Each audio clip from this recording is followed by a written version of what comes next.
Many years had passed since Joshua and the Israelites had defeated Jericho, Ai, and the kings of the land. God had allowed the Israelites to rest from battles against their enemies. Now Joshua was getting old. He gathered all the people of Israel because he had some important things to say to them. Joshua said, "You have seen everything the Lord your God has done. He has fought your battles for you. The rest of the land will be yours too, just as the Lord your God promised. Therefore," Joshua continued, "be careful to obey everything that is in the book of the law of Moses. Do not turn aside from it. Do not mix with the nations in this land or worship their gods. Keep clinging to God. He fights for you.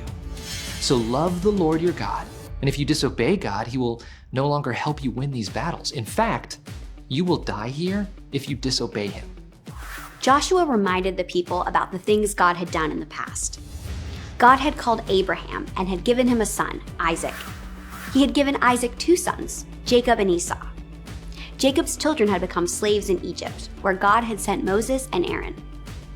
God had rescued the Israelites from the Egyptians, bringing them safely across the Red Sea. They had fought and won many battles because God was fighting for them. God had done so many great things for his people. So Joshua commanded the people, "Fear the Lord and worship him, or will you worship false gods? As for me and my family, we will worship the Lord." The people replied, "We will not abandon the Lord. We know how much God has done for us, and we love him."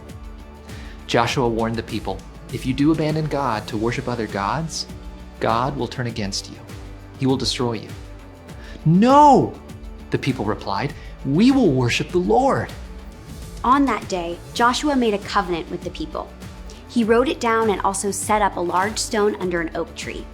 Joshua said, "This stone will be a reminder of your duty to serve the Lord, who kept every promise in bringing you into this land." Then Joshua sent the people back to their homes. After that, Joshua died. He was 110 years old. As Joshua prepared for his own death, he left behind a legacy of obedience to God. And after Jesus' death and resurrection, he appeared to the disciples and left them with a legacy too: to obey him by making disciples of all nations.